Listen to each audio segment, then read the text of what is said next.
So now we can start. So hello everyone. Those that are still chatting, you will have plenty of time at the end of the meetup, so don't worry. First of all, thank you for being here. We're like super excited to see like the full house today. And welcome to this meetup on the role of data in the decarbonization and energy transition. I had to practice myself to repeat the decarbonization word a lot.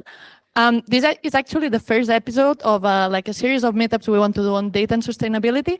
This is just like the first session, and we're already planning the following one. So we have some speakers in mind, we have some topics in mind, but if you have, or one of you want to be a speaker in the following up, just come talk to us or ping us afterwards in LinkedIn, in like our email or whatever, on Twitter. But just feel free to propose, because we're open to new topics, new people. So,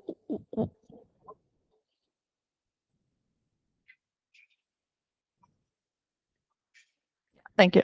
Why are we here? I remember in COVID times that we thought that the Earth was coming back to life and then CO2 emissions were decreasing and everything seemed to be like really happy, but actually these numbers increased again, and we're like facing a climate emergency, a crisis. And so by 2022, the CO2 emissions grew, and we're kind of facing this eco-anxiety society. And most of us may be thinking like, what can we do as humans, or as like normal people, or what can we do as data people as we're here? So hopefully our next speakers will try to solve some of our doubts and see how this data and energy, how they collapse together.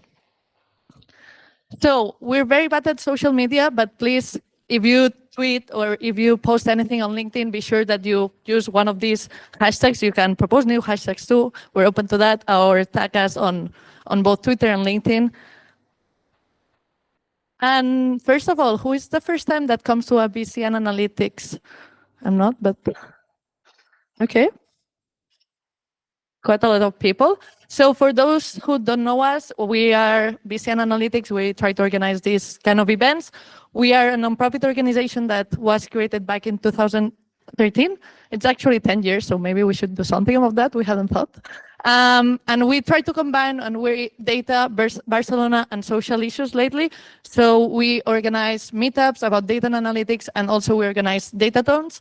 Last one was about racism on social media, and we're already organizing the following one. So follow us on our social media, again, if you want to be up to date with our following events. So who are we behind? We're 4 people at the moment. If any like social media person can join us, that would be great. Didac there, Pau there, Manuel, who is downstairs or here in the elevators, and myself. If anyone wants to join and help us organize these kind of events, you're more than welcome to join the organization. Since this is an event, but we live in a city that many things are happening at the same time, we wanted to say a couple of interesting events that are coming. The first one is the Data Journey, organized by Women in Data, that is happening tomorrow, I think somewhere in Cornellà. Yep. And the following one is about responsible AI, organized by Freaky Fun. Need out, just contact Pau afterwards. And it will be here in these same offices. So I'm sure it will be like an amazing event. And last but not least, the agenda for today. There's Manuel, the last one in the team. So we will start with a word from Adevinta, that is, again, our amazing sponsor, leaving us this space, these like pizza afterwards, the drinks and everything. So thank you for that. And Didac will be saying a few words. And then we will have our main speakers of tonight, that are Anne-Lise, Laurain, and Pablo Rosado, who will be talking each other about like this main role of data in the energy transition. And then after that, so at the very end, we will have all the questions. So if you have questions, just write them down, and at the very end we will have like a open discussion and everything. And finally, foods and drinks for everyone to mingle and to get to know each other. So Didac, the stage is yours. Thank you, Anna. Hello? Yeah. Well, as Anna said, we are here in Adevinta. It's our venue this evening. And let me tell you some words about Adevinta.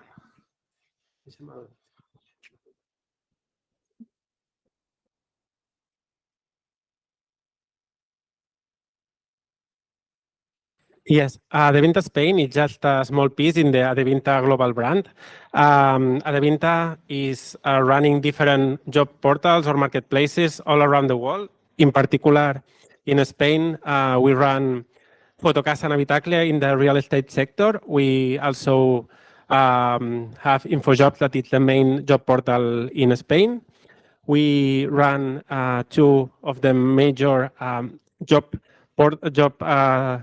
web portals for second-hand vehicles, Cochesnet and Motorsnet, and also the generalist Mil Anuncios. And behind that, the purpose of Adevinta is this one. We want to make a positive change in the world by helping everything and everyone to find a new purpose. How we do this? We do this by creating perfect matches in the most trusted marketplaces. And why we want to do this? Because we firmly believe that the sustainable commerce is crucial for shaping a healthy planet and a healthy society. And also for the reason, circular economy is in our DNA, and that's as well why we have been recently recognized as a sustainable leader in Europe.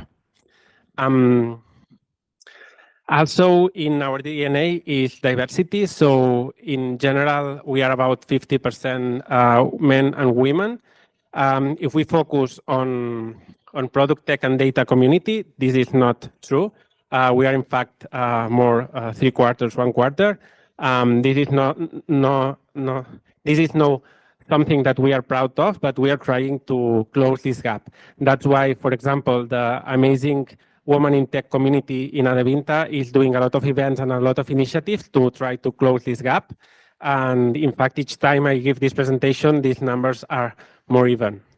We also believe in diversity in terms of seniority, and that's why we also trust junior people who can come to Adevinta, grew, evolve in their career, and also help giving a fresh view in our teams. We have some positions available, so if you want to join our team, just contact me or anyone here with the Adevinta t-shirt, and we can chat about that. And finally, well, Adevinta is a great place for growing professionally because we have amazing projects. You have a lot to learn, but we also know how to celebrate our achievements. So it's also very fun to be here. So again, if you are more interested in knowing more about Adevinta, just we can chat later with the pizzas. Thank you, Didac. And you have like amazing Smarties here. I don't know, they look good. So let's go with our first speaker of the night. I will have to take my notes because like their curriculums are super long, so I couldn't remember everything. Anne-Lise will be our first speaker. She's a French engineer in fluid dynamics by the University of Toulouse. She holds a master's in sustainable energy futures by Imperial College in London. She also has an MBA by ITU San Jose in California, and she has a vast experience in the whole energy industry. She has expertise in data and analytics, electric vehicle, energy efficiency startups, and she currently is the innovation coordinator at EPRI Europe. So thank you, Anne-Lise, for accepting our proposal to come here today, and thank you for your talk.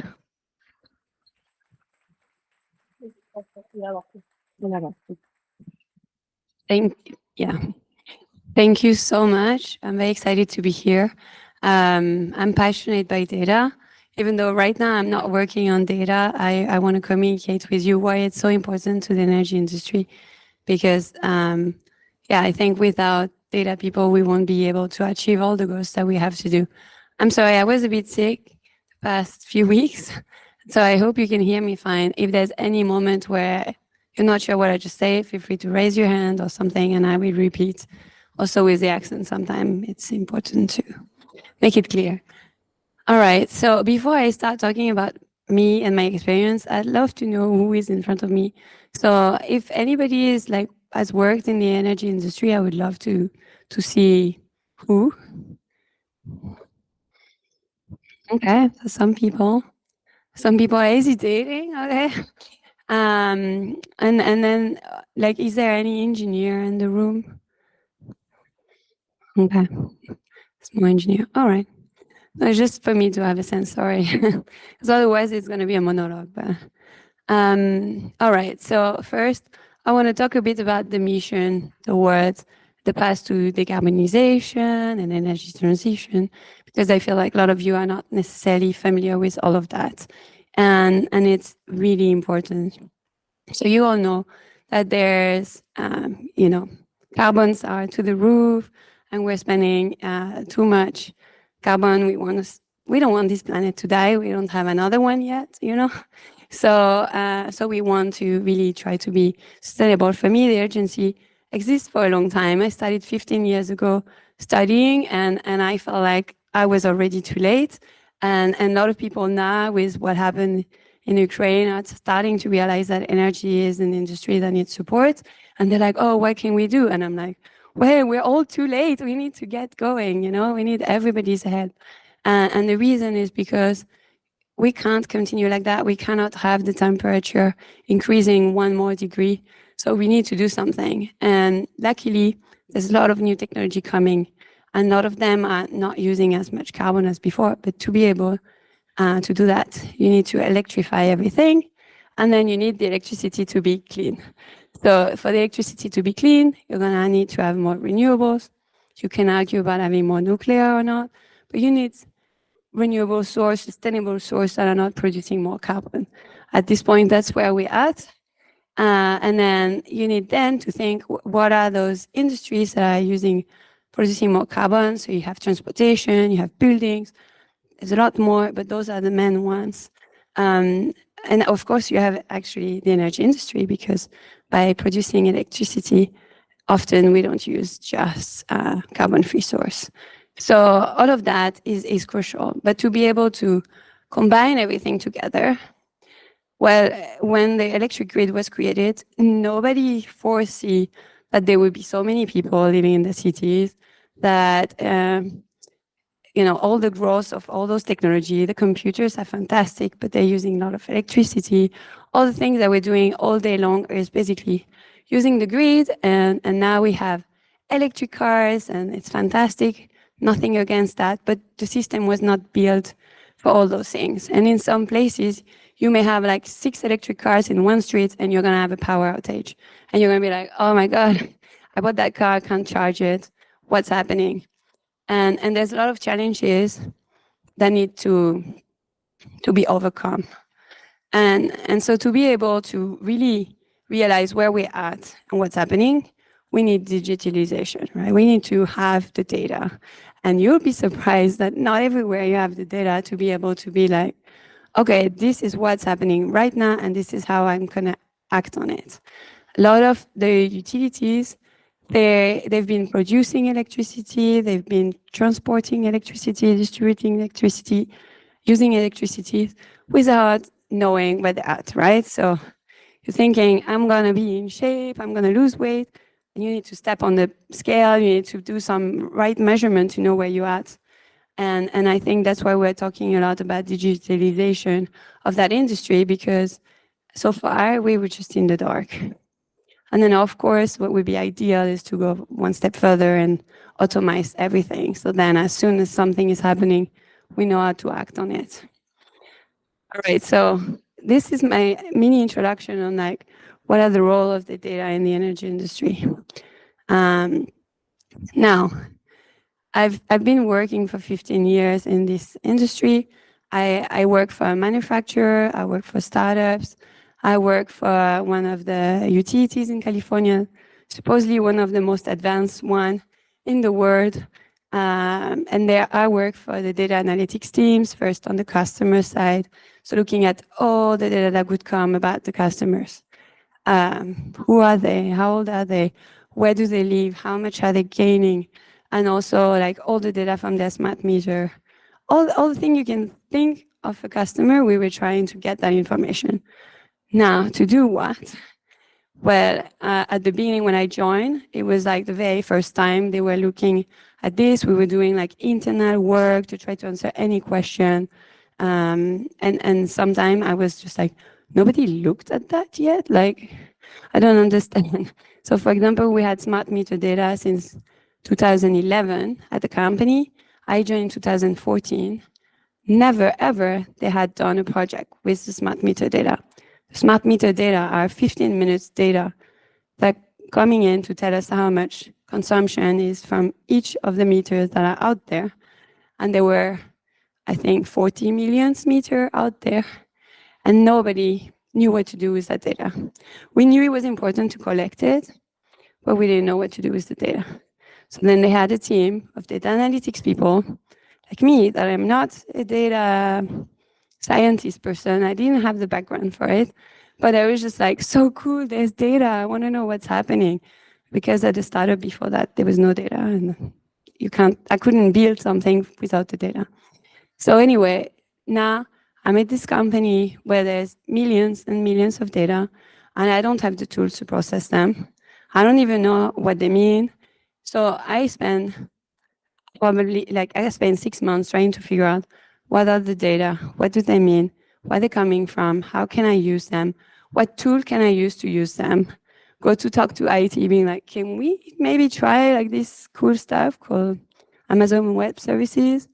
No, you can't. It has to be within the firewall of the company. So there's a lot of barriers that we spent a lot of time trying to overcome them, trying to be able to use the data and make sense of it. But I was very privileged to be one of those people that could support that, I can help to do so. And then as soon as things were getting better, then the grid side was like, oh, we also need to do like a grid analytics team. So then I was super happy to be like their first employee there. And it was like doing it all over again, but with data that was even worse than what I had on the customer side. They were, I don't know, not parameting their sensor correctly. Sometimes they were collecting zeros for years and they thought that was okay. And that was completely normal. And I'm like, you don't have zero consumption here. There's like millions of customers down the line and you think there's zero. That doesn't make sense. But nobody was looking really at those data. So you would think, how is the light on when you don't have the data to ensure that? I was wondering, like I thought at the beginning, oh yeah, of course they know what they're doing. And after working with the data, I was like, how is the light on? Can you explain me? I don't understand anymore.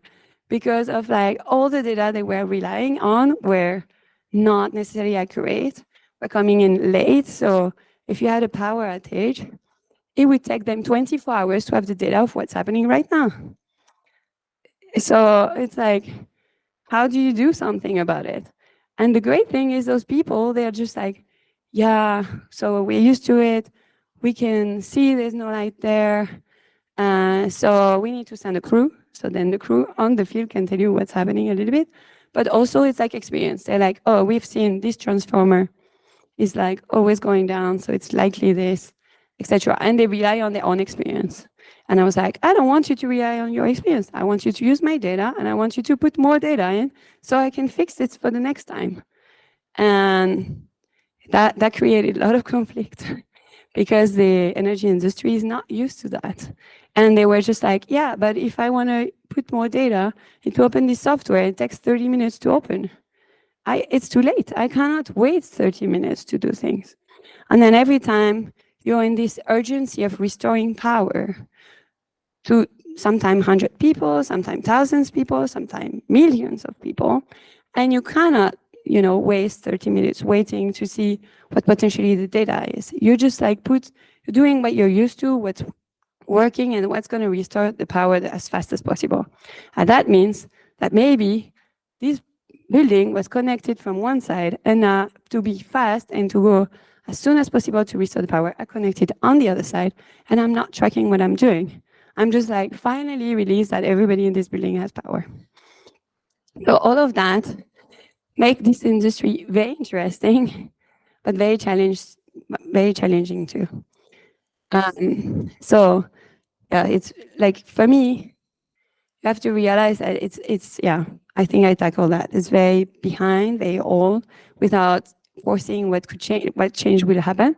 And still today, we're thinking, what can happen? What is the next technology that is going to come that's going to revolutionize everything? How can we be ready for it?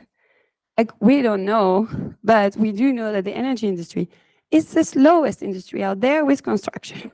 I think it's a real challenge. Then, yeah, the risk averse. This is an industry that cannot get it wrong, because if we don't power a building, then how do you do your work? And what happens if there's somebody on medical assistance? What you like, especially if it's like a warm day, what do you do if there is no AC and things are not working? So it's a very critical industry, and it's even more critical that when I was living in California and when we had the power, we were where Google and Facebook and all those companies have all their data center. And we knew that if there's a terrorist attack on 4 different substations, the entire US is down. And you can't afford that. You can't allow that. So it's critical, because then like you're very vulnerable. And so those are the things that you have to think about. And then all the equipment you're working with is high tension electricity. It's very dangerous. Nothing you can just like, yeah, I'm going to put this cable over there and that's it. No, to be able to change things, you need experts that are, that have the right tools to use to be able to connect to one line or another. So it's a very dangerous industry. There's people dying every day trying to make sure that power is happening and restoring power and everything. So yeah, it's important. And then finally, it's not an attractive industry because it's mostly old, white male, and they have one mentality. You may have another one, and then they're going to pay you 4 times less than any other places that you may be working with data.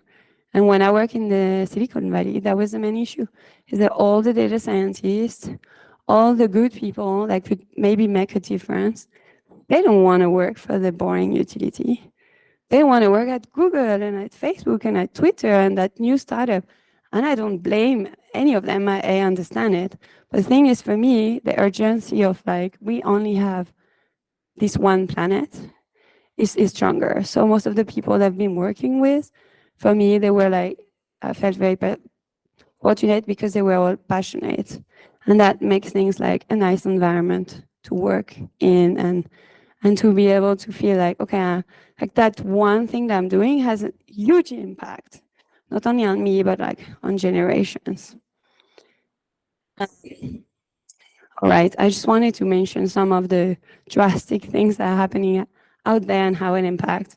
So wildfire, for me, like I lived in California when the wildfire happened, and directly they asked us to drop everything we were doing, to go into a room, collect all the data we could to try to find out what's happening to the fire, how to restore the power, etc. And this role was very interesting, but also dramatic, because every day you could see people, so many people dying from it, and then so much of the nature going away. And last week there were a lot of wildfire in Canada, and the amount of forest that was destroyed in it is almost equivalent to the entire forest you have in Germany, and I think it's critical. Just wanted to mention it. You have source and everything if you want to look at those. Then the other thing is a lot of the studies are showing as well that if you have an increase like heat waves and it's like a lot of power going into the grid, suddenly in some of the places there's not the capacity for the grid, so it's going to go down. And if it goes down, it's dramatic. Like in this place, they're saying in Phoenix, 800 people may have like emergencies issue, health issues, and need to have care. And that means like any outages like can really be something. Like it's not like Google is down and so what? I don't think many people will die out of it. But in this case, it's very critical. So I just wanted to share that with you. I'm sorry, I don't mean to bump you. I just wanted to share that the impact that this industry has on everybody's life is very important. And so I hope maybe some of you wants to join us. And if you do, I don't work for the utility anymore. I didn't mention that. I work for a research center. And what we do is we really try to coordinate innovation amongst all the utilities that we can around the world. We work with more than 450 utilities, and we try to help them to be more innovative, to bring digitalization, electrification, etc., in their own places. So, yeah, any question you may have, you're going to find me there. Thank you.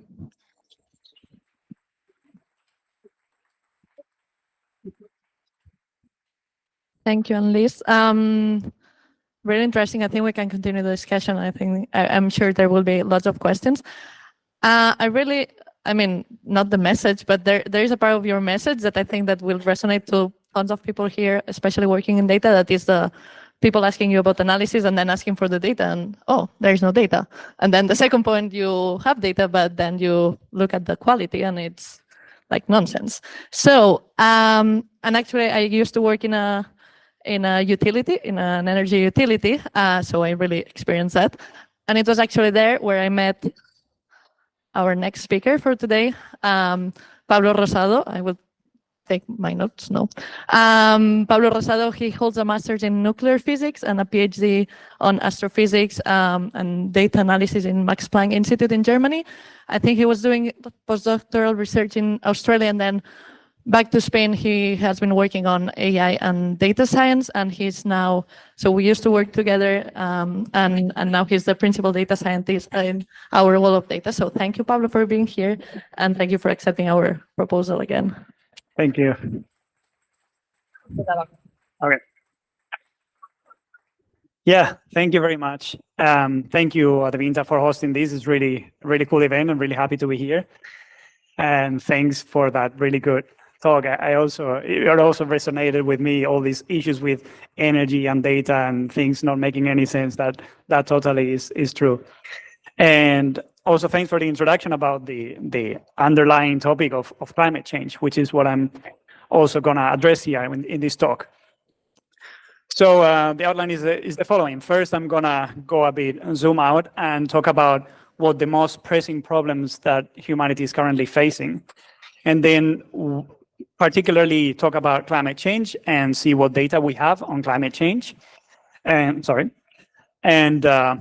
then I'll delve into the main drivers of climate change. And then I will try to address this question that everybody is wondering, are we doomed?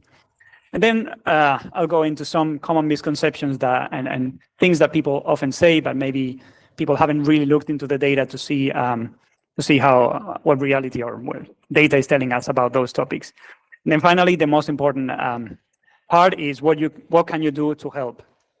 And then if anyone here disagrees with whatever I'm showing, or if you have any questions or any criticism or anything, I'll show a big QR code so that you can scan it and get all the links and everything, all the resources of the stuff that I'm gonna show. So before that, I also wanted to expand on the questions that Anne-Lise did, and I wanted to know how many people here work in data analyst, data science, data engineer, machine learning engineer. Okay, cool.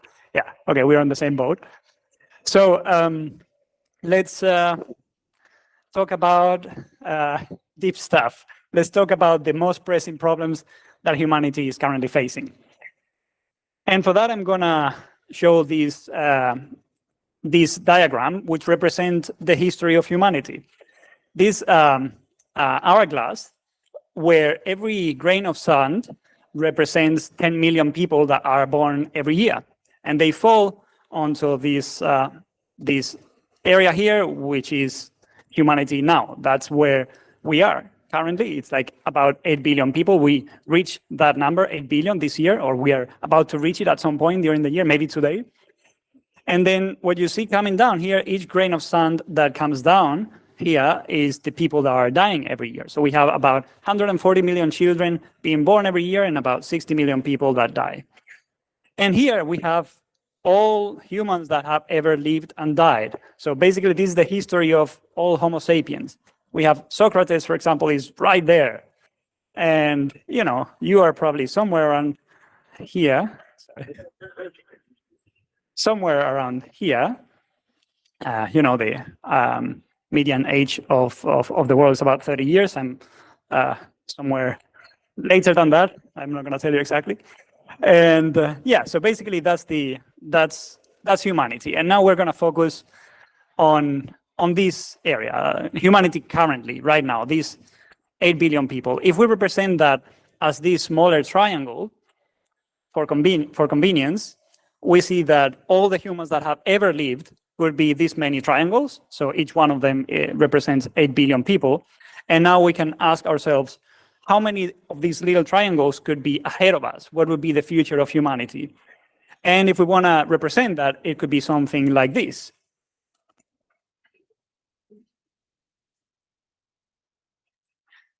And that is mind-blowing. And there is a very simple assumption underneath, which is that we are a mammal, and typical mammals live for about 1 million years. So that's roughly, under some other assumptions, how many humans could ever live as a typical mammal.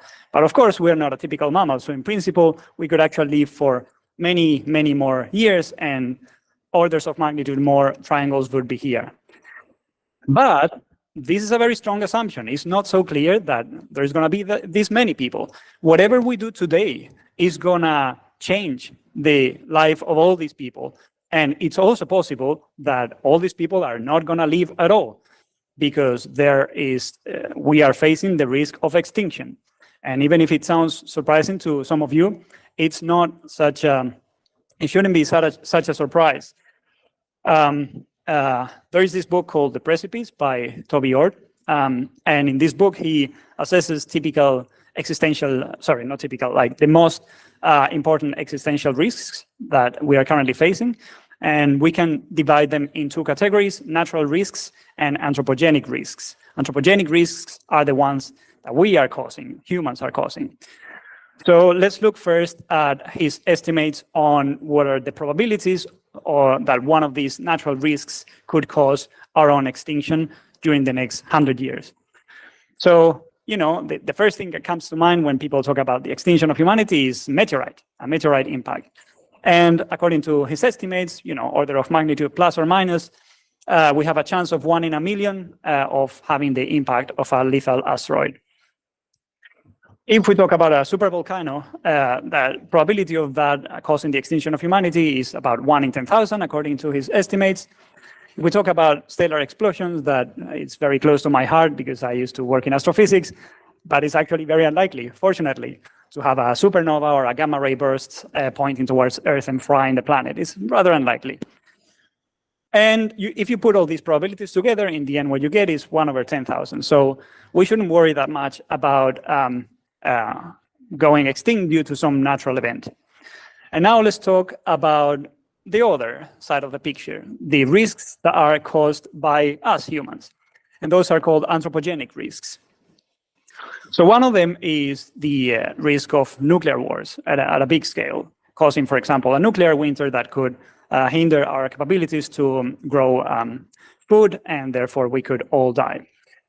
The probability he estimates is about 1 in 1,000. This book was written before the conflict between Russia and Ukraine, so maybe other estimates would be less optimistic right now. Extreme climate change is 1 in 1,000, and of course there's a lot of things to clarify here, because I'm going to spend the rest of the talk talking about climate change. Here, what I'm mentioning is the probability that climate change actually causes our entire extinction of the planet. That is rather unlikely. That doesn't mean that climate change is not probable. It is 100% probable. It is happening. That's just the probability that it causes our own extinction. But there are some caveats, and I will mention them later. Spontaneous pandemics would be 1 in 10,000, according to his estimates. And now we see a big qualitative jump. His estimates is that an engineered pandemic could have a probability of 1 in 30 of causing our extinction in the next 100 years. And that doesn't necessarily mean that there is an evil person designing the most lethal pathogens and causing our own extinction. It could actually happen by accident. This is something that has happened in the past, that we are doing research in some high security lab, and we are designing bacteria and viruses that by accident escape the lab, and they could actually, if they're lethal enough, they could actually be a an existential risk. And now here's the winner, misaligned artificial intelligence. And I guess that there are many people in the room that are working on a daily basis on artificial intelligence, and that's great. It's a great field. I think there's a lot of things that we can do with artificial intelligence, but we should also be realistic and keep in mind that AI safety is something we should all be concerned about. So according to Toby Ort's estimates, that's actually the biggest risk that we are currently facing. And if you put all these ingredients together, you get to a probability of 1/6 to go extinct in the next 100 years if we don't do anything now. So that means we are playing Russian roulette. And yeah, I know that it's getting a bit pessimistic at the moment. It's gonna go further down from here, but just stay with me. Please don't leave the room crying. It's gonna get a little bit better, but not yet. So now let's talk a little bit further about climate change. Climate change can lead to all sorts of horrible things. I'm just gonna mention a few. Extreme weather events like floods, droughts, storms, and fires, like what Anne-Lise just showed. Sea level rise, disrupted agriculture, disrupted water systems, loss of ecosystems and biodiversity. And there are many other things we could mention here, including things that we don't know yet. So there are definitely lots of effects and consequences of climate change that are affecting us already today. But there is another side of the picture, which is the humanitarian effects of climate change. And climate change can cause, for example, famines, mass migrations, and it will increase poverty, especially in some areas. And for some reason, something that is particularly particularly tricky with climate change is that the countries that will be most affected are the ones that are the poorest. And in fact, they are the ones that have contributed the least to climate change. So there is this unfairness inbuilt in climate change that is particularly worrying. Yeah. So climate change, we can say, is a direct cause of suffering, both for humans and for non-human animals. But it also is an indirect existential risk. Even if I said before that per se climate change is not going to cause our extinction, is actually a catalyzer. And it increases the risk, for example, of nuclear war or pandemics. So the good thing about climate change is that it possibly is more tractable than all other existential risks. And one of the main reasons for that is that we have a lot of data on climate change, and I'm going to talk precisely about that. What data do we have on climate change? So some indicators on the impacts of climate change, we could mention many, but this is particularly well known. The average temperature has been increasing pretty steadily. And we see here that taking as a reference point between the 1960s and 1990, the temperature has increased by about 0.8 degrees. And that maybe for some people may not be very scary. Actually, if we take as a reference the pre-industrial level, it's about 1 to 1.2 Celsius. And when we talk about 1.5 or 3 degrees, people are not very scared because we know that 40 degrees is very hot, 43 degrees, okay, it's a little hotter, but it's not a big deal. Actually, it's more than that. So it's not just that, it's not just 1 or a few degrees. The temperature can actually increase much more in land, and in different areas the effect will be much stronger or much milder than other regions. So there may be regions in the planet where agriculture is no longer possible, or even living there is no longer feasible. Another key indicator is the concentration of carbon dioxide in the atmosphere. We see that it has been steadily increasing from the 1970s. And some people, when they see this, they say, okay, but that has happened on Earth many times. We have had these cycles of higher temperatures, lower temperatures, higher concentration of CO2, lower concentration. Yeah, that's all true.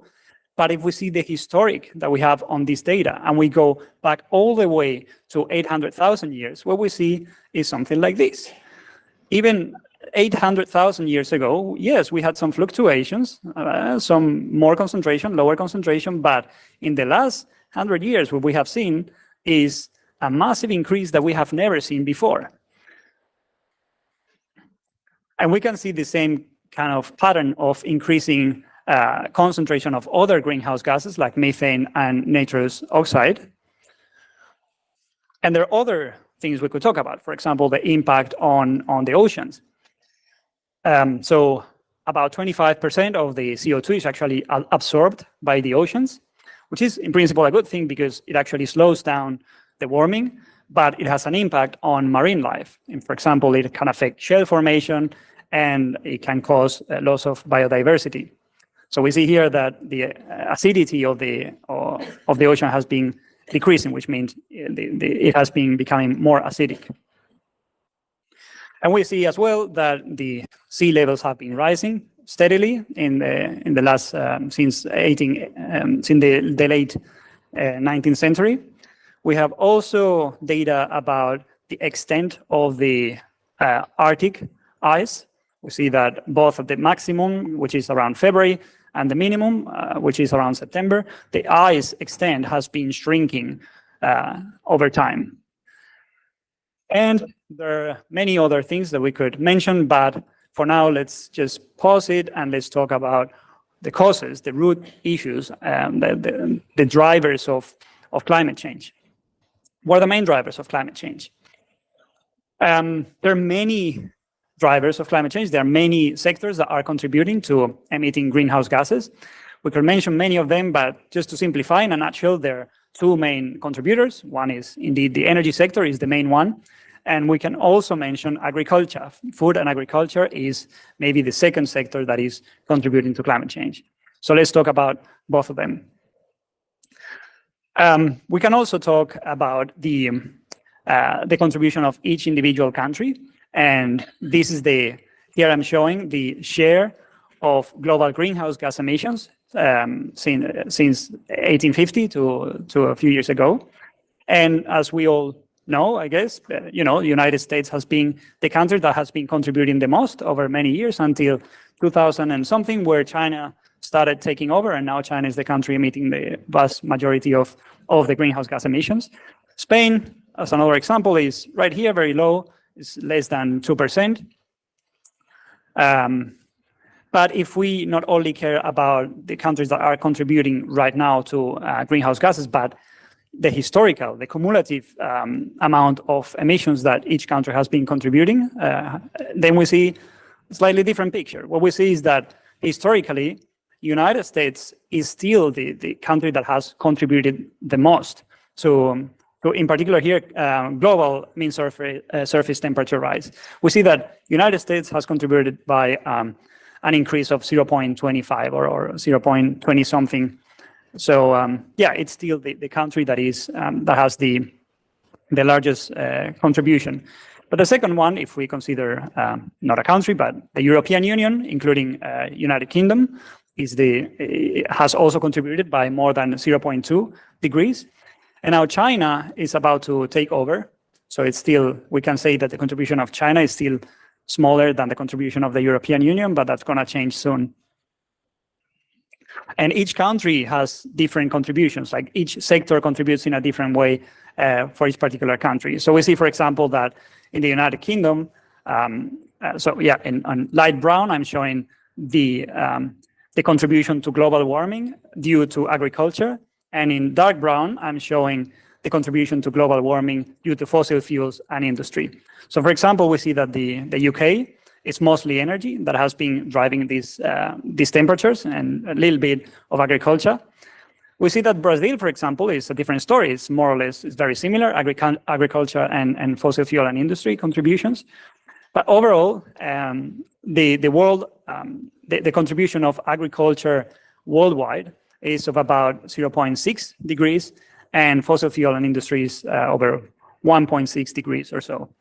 Another thing we can see here is that while some countries, this contribution has started to plateau a little bit, we see that for example, for China and for the world, it's still pretty steep. So it doesn't feel like it's actually flattening anytime soon. Which brings me to the conclusion so far, with some caveats that energy and agriculture are changing too slowly. Does it imply that we are all doomed? Okay, now let's look into that. Are we doomed? I haven't seen anyone going like that, okay? I hope that you are somewhat in the spectrum between pessimism and optimism. We have to be somewhere there. I'm gonna show a few more pessimistic slides before things start getting a little bit better. So here we have the global greenhouse gas emissions on the y-axis in gigatons of CO2 equivalents. And here we have time. And we have here different ranges of where we could go to, depending on the changes that we make. So according to these estimates, if we applied no climate policies at all, the increase in temperature will be something between 4.1 and 4.8 degrees. If we implement the current policies that are in place, then the increase would be of 2.5 to 2.9. If we actually implement all those pledges that were decided thanks to the Paris Agreement, we would still be going beyond 2 degrees. We would be around 2.1. And if we wanted to actually stick below 2 degrees, which was the main goal of the Paris Agreement, the sort of the threshold that we don't want to pass, then the pathway that we have to follow is actually pretty different. And if we really wanted to go all the way to 1.5 degrees, which was the ideal of the Paris Agreement, then we see that that pathway is really different in terms of emissions. And I'm gonna go a little bit into more detail to show that. If we look at this graph, here on the y-axis, we have again emissions. Now it's CO2 emissions. And here we see the increasing emissions worldwide. And here, let's focus on this point here, around 2005 or so. If we had started taking action then, in order to ensure that we don't rise temperature over 1.5 degrees, this would have been the curve that we would have followed, okay? This very nice and smooth curve. But we didn't do that. We didn't take action, so it kept going. If we had started around 2010 or so, then, the curve would have been more steeper, kind of, harder to implement. But we didn't do it. And now we are somewhere here. And now if we really want to stick to be below 1.5 degrees, we need really drastic change, which feels pretty unrealistic. One caveat here is that, well, I'm gonna mention it now. So the later we start mitigation, the steeper the change and the more negative emissions we need. So in this sense, this is not accounting for negative emissions. And negative emissions means sequestering carbon and putting it back in the soil. So planting trees is a way to have negative emissions, for example. And also, unfortunately, the more adaptation we need, because the effects of climate change will be larger, and therefore we would need to adapt to these effects, and we would need more adaptation. And there are other things we could mention. There is, I'm going to share with you later a link to this cool resource where you can see how the world is going to change in the next between 2030 and 2100, and see what land areas current of the map are going to be below the sea level in the coming years. And we see, for example, that cities like Bangkok or cities in Bangladesh or in Vietnam are going to already be very soon getting close to the sea level, which is going to cause mass migrations and many other social problems. And that's as pessimistic as it's going to get. Now let's start to look up and see how things could actually change. One good thing, one positive thing we should mention, which Anne-Lise also mentioned, is that technology is here to help. We see, for example, that here I'm showing the cumulative installed capacity in megawatts, and here I'm showing the price per megawatt hour of electricity. And we see that coal, for example, has not changed much. The price has been pretty steady over the years since 2010 to 2019. Nuclear energy has unfortunately increased, and I say unfortunately because nuclear energy, despite not being renewable, is actually a very low carbon energy.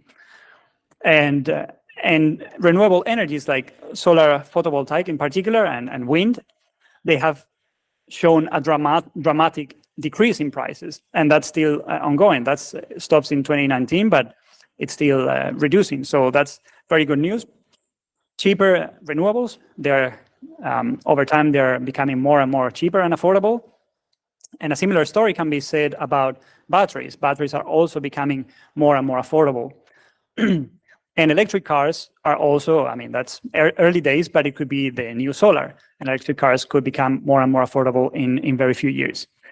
And if you are skeptical about that, I mean, obviously I don't know the answer. We will know in a few years, but we should keep in mind that sometimes we underestimate how quickly some technologies can be adopted. And to show that, here in this graph, I show the cumulative installed capacity, again, in megawatts. And we see that some predictions were made in year 2006. And the World Economic Outlook was predicting that the installed capacity would go like that, very slowly, increasing over time. And actually what happened was, a much quicker adoption and more, the cumulative capacity increased much more dramatically. The year after that, they did another prediction. It was a little bit more optimistic, but still was an underestimate. And the same happened year after year and year after year. And the reality has always been a more steep increase in the installed capacity of solar electricity. Sorry, I didn't mention that. So those are possibly reasons to be optimistic. Maybe not totally optimistic, but at least it's partially a reason. But we can't just rely on technology. We need our individual action and also political action. And one of the things that countries could do is to incentivize the reduction of emissions using, for example, installing carbon prices, which could happen, for example, via carbon taxes or via a cap and trade system like what we have in the European Union, the emission trade system. And we see that indeed some countries are already implementing these kinds of carbon prices. But unfortunately, we see that the US and China, they have only about 10% of their emissions covered by carbon prices. And overall, if we see the world, the share of CO2 emissions that are currently covered by a carbon price is about 16% or so. If we increase that, then countries will be much more incentivized to reduce their emissions. So in a nutshell, no, we are not doomed. Things are looking pretty bad, but we are not doomed yet. And in fact, climate pessimism can be as bad as climate change denial. And this diagram that my colleague Hannah made, it represents it very well. We have sort of two extremes, climate doomers and climate deniers. And climate deniers, we know, they do nothing because there is no problem. And climate doomers, they do nothing because we're screwed anyway. So what's the point, right? So it feels like we have to stay somehow here in between. That's where people doing stuff are. And we have to fix it. So we have to stay optimistic. And speaking of that, I'm going to try to debunk some common misconceptions around climate change, energy, sustainability, and agriculture. So one thing that people commonly say is that economic growth is connected with more emissions, and that is generally true, but it's not necessarily true. For example, we see here that the case of Germany has definitely not been like that. Since 1990, we see that their emissions have been slowly going down while their gross domestic product has been increasing. In Spain, we have a similar picture, maybe not as clear, but while emissions have been reducing, our GDP has more or less been increasing. And of course, this data point here corresponds to possibly the effect of COVID. Another thing that people often say is that, we're just outsourcing our emissions. So, yeah, people think, our emissions are decreasing, but that's because we're just buying products from somewhere else and we're not counting for their emissions. So it's all we are blaming China, but we are also, yeah, okay, fair point. We can correct for that. And we can see that if we calculate not our production-based emissions, but our consumption-based emissions, which means what we the emissions that we emit from the country, but also the emissions produced by the things that we import minus what we export. That's this red curve here. In this case, this is the United States and United Kingdom. And the picture is very similar, like emissions are still decreasing while GDP has been increasing. Now, another common thing people say is that my country is only contributing by 1%. That's sort of an excuse that many people use.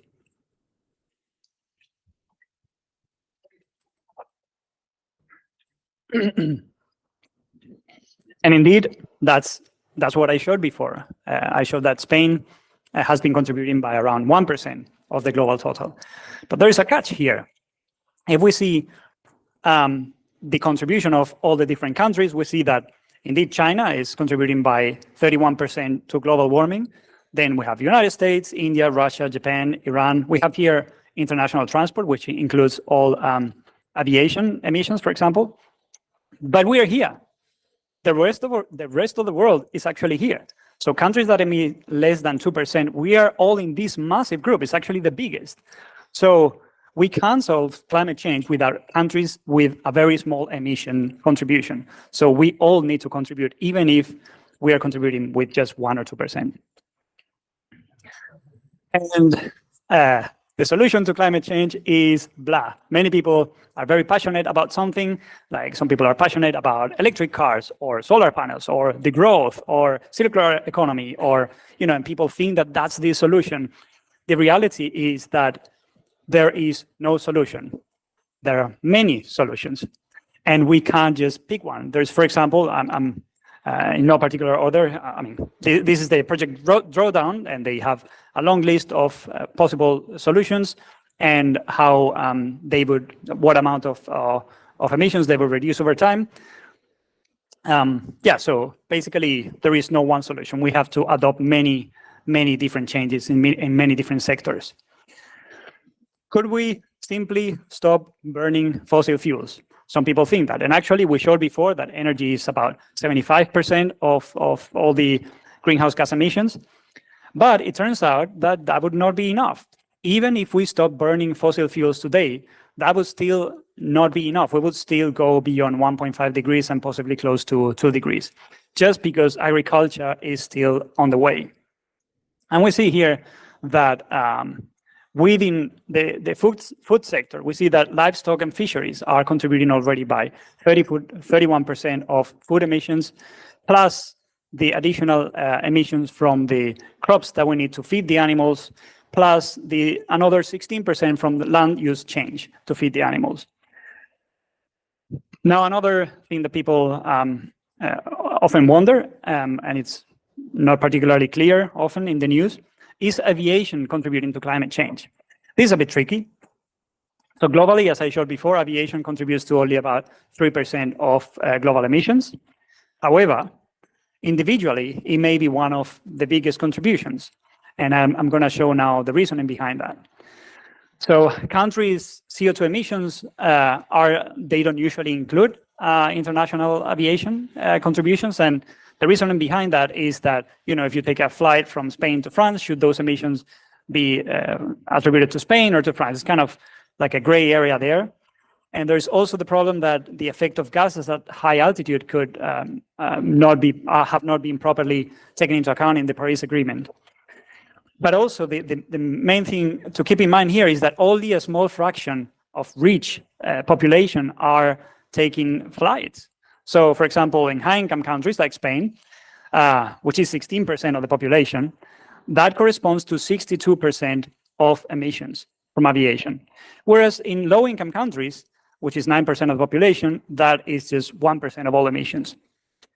But as economies grow over time, there will be more people coming from low income to lower middle income, from lower middle income to upper middle income, and from there to high income countries, and therefore it's to be expected that aviation contributions will be larger.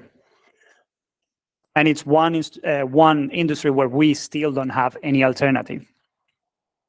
Now, I'm going to talk now a bit more about food and agriculture sector. So one thing that people often say is, hey, I eat local meat, so that should be fine, isn't it? Well, let's look into that.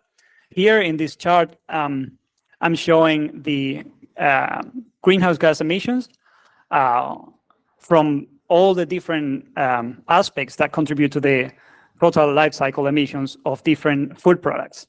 So we see, for example, that if you want to produce 1 kilogram of food of beef, we see that land use change is very big, farm, animal feed, losses, all these aspects are the vast majority of the contributions to the emissions, but transport is actually a very small fraction of it.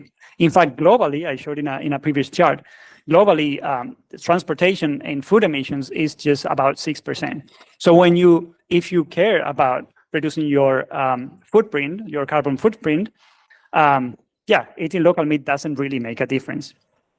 Emissions from transportation are only a very small fraction of all food emissions. If you want to reduce your carbon footprint, you should focus on what you eat and not where your food came from. And in fact, we also see that plant-based foods have a much smaller footprint. We see here that on the top is mostly animal-based products, and at the bottom we see plant-based products.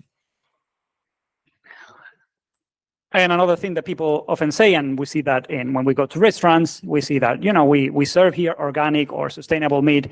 Is that actually something we should feel good and feel that that's enough? Should we just eat sustainable or organic meat? Well, we have here another chart, and this showing here now on the x-axis, I'm showing the greenhouse gas emissions per 100 grams of protein. And we see that for different products, the emissions can change very drastically from one place to another. So, in a nutshell, no. Sustainable meat is not a thing. The impact of each food can vary a lot. We can see that particularly for beef. There's a very long range. Some producers may have a lower impact and some others can have a much, much bigger impact. Here, this circle represents the medium. And the most sustainable meat still is worse, if we compare all these products, than the least sustainable plant alternatives. So talking about sustainable meat is still kind of like, okay, what do you mean by that? That's still probably contributing to greenhouse gases much more than any plant-based product. But not only that, if you consider organic meat, in many cases, it may require actually more land use to produce that meat than non-organic products. So in that sense, it could actually even have a larger footprint. Another thing that people often ask is, okay, I care about the environment. Should I eat chicken or should I eat beef? And here, again, this is tricky, but let's see what the data says. Actually, if you want to reduce your emissions, you should eat chicken. We saw that in one of the previous plots. We see that beef has a much bigger contribution to greenhouse gases per kilogram and also per 100 grams of protein, whereas chicken has a much smaller contribution. But if you want to reduce animal suffering, then the problem is actually reversed, because from one cow you can produce much more meat than from chicken. So you need many more animals to live in horrible conditions and be slaughtered to produce the same amount of meat from cows. So if you want to actually do both, if you want to reduce your emissions and also if you care about the animals, then you should consider increasing your intake of plant-based proteins. And I suppose that everybody in this room cares about the environment. If that's the case, then I am also asking you, do you care about the environment because you care only about humans? I guess not. I guess you also care about the animals. So I think we have to keep both in mind. I think both aspects are relevant. So this brings me to now, what can you do to help? And in that sense, I'm going to propose just a few things. I could be talking about many, and we could discuss about many different things that each one of us could do. But some effective individual actions that we can mention is, for example, to choose a high impact career. And that is not easy.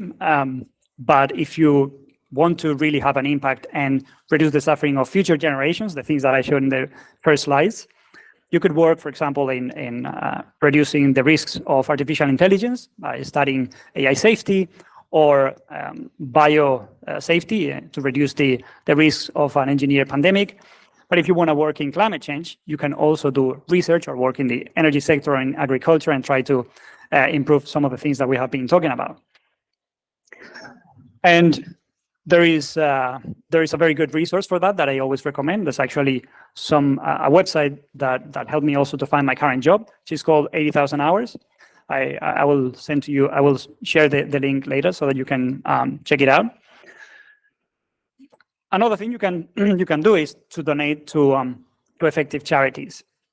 And if you think about that, all the impact that we can have by doing individual actions, like, for example, reducing our meat consumption or taking fewer planes, all that is not that much in the great scheme of things. If you can calculate what would be the maximum amount of greenhouse gas emissions that you're going to emit during your lifetime, and that's actually not that much.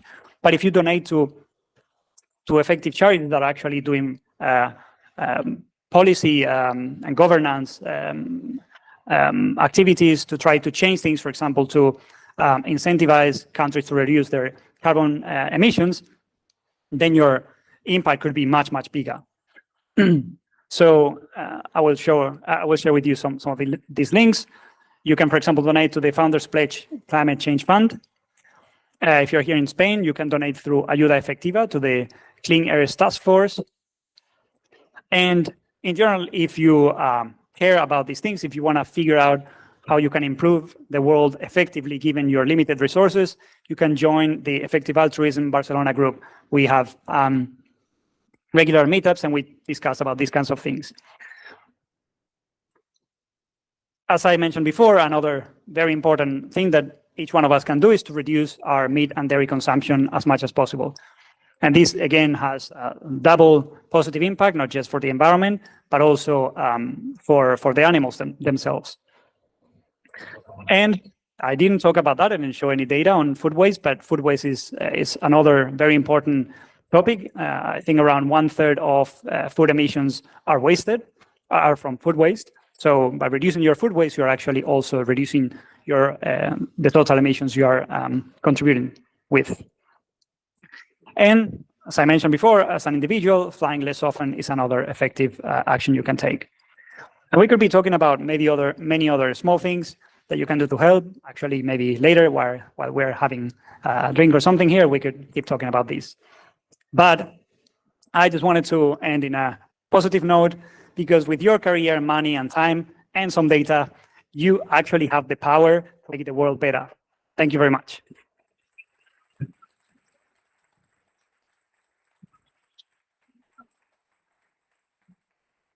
And this is the big QR code that I talked about. So if anyone wants to get all the links and the presentation and everything, feel free to just scan it.